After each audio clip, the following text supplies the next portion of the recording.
మీ ఎలాంటి వ్యాపార ప్రకటనలకైనా వెంటనే మా ఛానల్ సంప్రదించండి. నమస్కారం గురుగారు. శ్రీమాత్రే నమః. గురుగారు, వైకుంఠ ఏకాదశి రోజు ఉత్తర ద్వారం ద్వారా విష్ణుమూర్తిని దర్శనం చేసుకుంటే ఎంతో పుణ్యం దక్కుద్దని చాలామంది భక్తుల విశ్వాసం. చాలామంది భక్తులు కూడా ఆ రోజు ఖచ్చితంగా టెంపుల్లో ఆ ద్వారం ద్వారా దర్శనం చేసుకోవాలనుకుంటారు. అయితే ప్రతి ఒక్కరికి సాధ్యం పడదు. మరి ఆ పుణ్యం వాళ్ళకి దక్కాలంటే ఈ రోజుని మనం ఏ విధంగా వినియోగించుకోవాలి, పూజా విధానం ఏ విధంగా ఉండాలి, ఇన్ కేస్ ఛాన్స్ దొరికిన వాళ్ళైతే ఆ ద్వారం దాటేటప్పుడు అసలు దేవుణ్ణి ఏం కోరుకోవాలి, నాకు డబ్బు కావాలి, నాకు అది కావాలి, చాలా మంది వాళ్ళ వ్యక్తిగత కోరికలు కోరుకుంటారు. శాస్త్రబద్ధంగా రోజు ఏం కోరుకోవాలి, వెళ్ళలేని వాళ్ళకి ఆ పుణ్యం రావాలంటే ఏం చేయాలి గురుగారు? తప్పకుండా అండి, చాలా మంచి ప్రశ్న వేశారు. ఫస్ట్ ఆఫ్ ఆల్ ఏంటంటే ఈ యొక్క విషయాలు చెప్తుంది నేనప్పటికీ చెప్పిస్తుంది సాక్షాత్ లలితామ్మవారిగా భావిస్తూ, ఇక్కడ ఉత్తర ద్వారం వైపు అసలు ఎందుకు ఆ రోజు ఉత్తర ద్వారాన్ని తెరుస్తారు? ముక్కోటి ఏకాదశి నాడు. ఏకాదశికి ఒక ఇది ఉంటుందండి. ఎలా అంటే ఇప్పుడు మీరు కనుక ఏకాదశి రోజు ఉండేటువంటి గ్రహస్థితి చూసుకుంటే రవి నుంచి చంద్రుడు 1-5 స్థానాల్లో కానీ 3-11 స్థానాల్లో కానీ ఉంటారు ఎప్పుడు కూడా. అంటే 1-11 కానీ 1-5 కానీ. ఈసారి కనుక చూస్తే రవి ధనస్సులో ఉంటున్నాడు, మేషంలో చంద్రుడు ఉంటాడు. ఏకాదశి దీని యొక్క ఇది. అయితే ఈ ఏకాదశికి మనం ఇంట్లో నిత్య కార్యక్రమాలు ఏవైతే ఉంటాయో, నిత్యం చేసేటువంటి పూజ ఇవన్నీ చేసుకున్న తర్వాత ఆలయానికి వెళ్ళి ఉత్తరం గుండానే వెళ్తాం ఆ రోజు. తూర్పు నుంచి, దక్షిణం నుంచి, ఇంకెక్కడ డోర్స్ నుంచి వెళ్ళం. ఎందుకు? కారణం ఏమిటి? ఎవరికైనా సరే కావాల్సింది ఏమిటండి లైఫ్లో? రుణం ఉండకూడదు.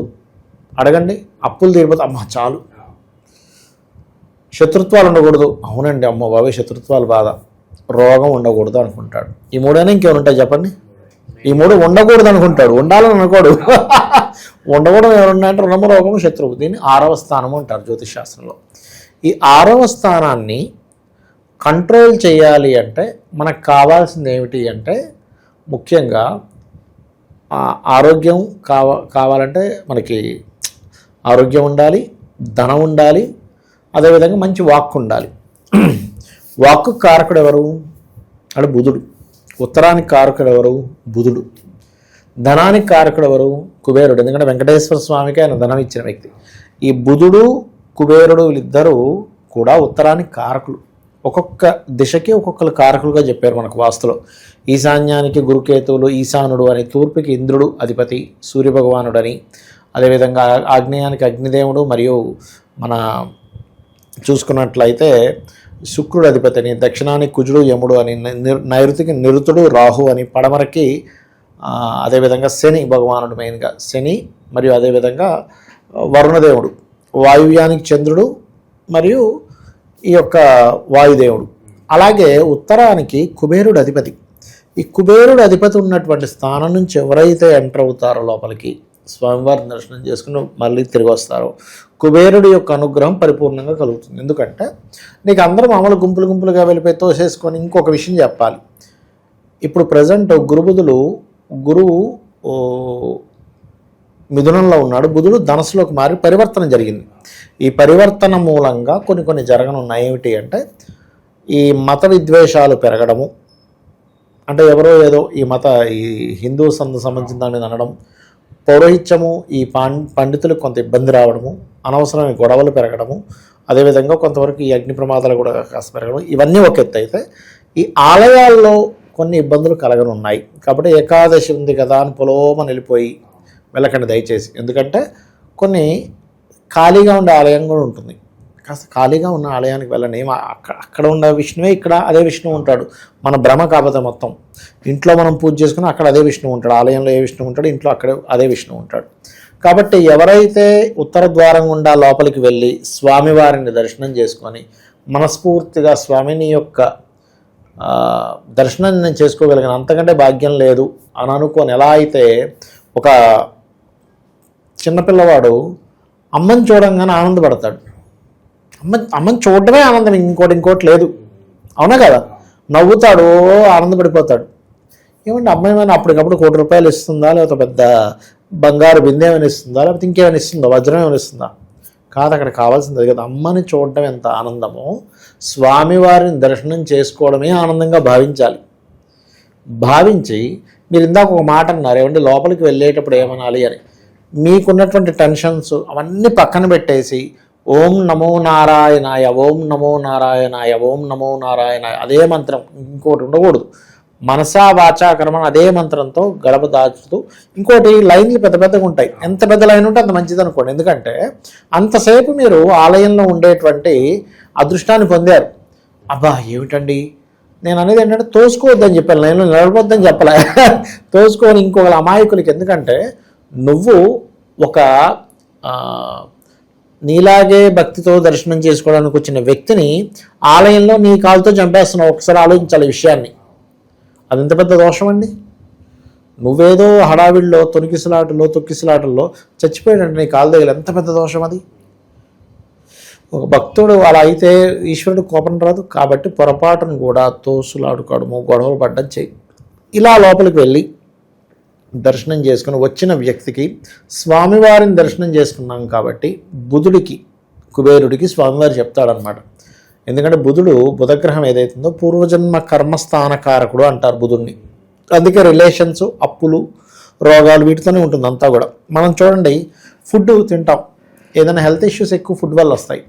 పొత్తి కడుపుకు కారకుడు, మనం తిన్నదంతా పొత్తి కడుపులోకి వెళ్తుంది. పొత్తి కడుపుకు కారకుడు ఎవరు? బుధుడు.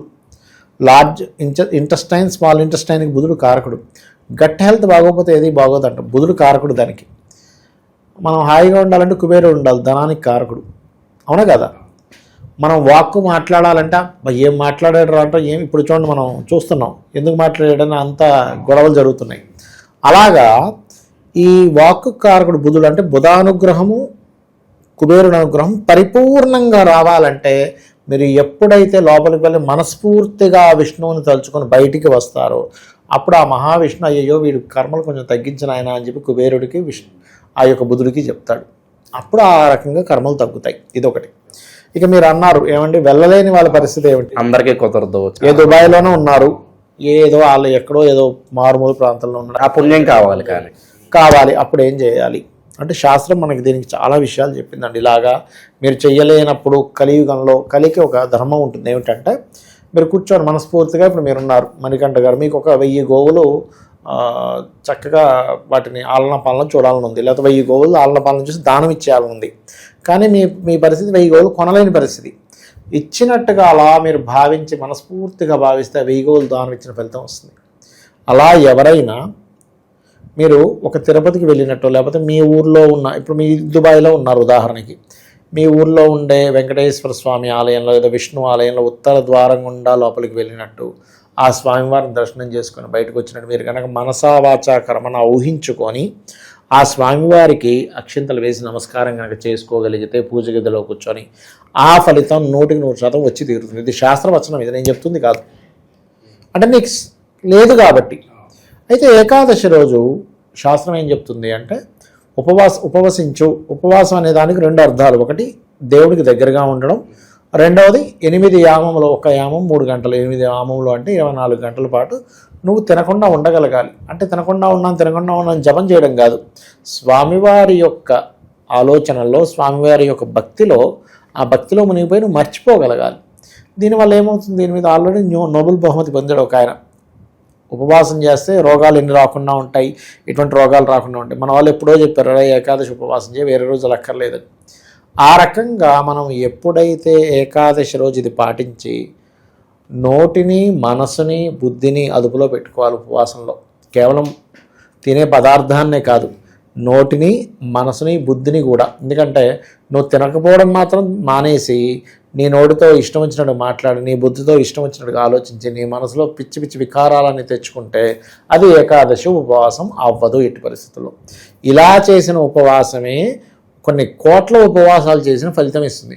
ఇలా కాకుండా నేను ఆ రోజు తినడం మానేశానండి అనుకొని పిచ్చి ఆలోచనలు, పిచ్చి మాటలు, పిచ్చి గాసిప్స్ చేస్తే అది ఇంకా ఏకాదశి రోజు చేసినటువంటి ఫలితం రాకపోగా దుష్ఫలితాలు కూడా వస్తాయి.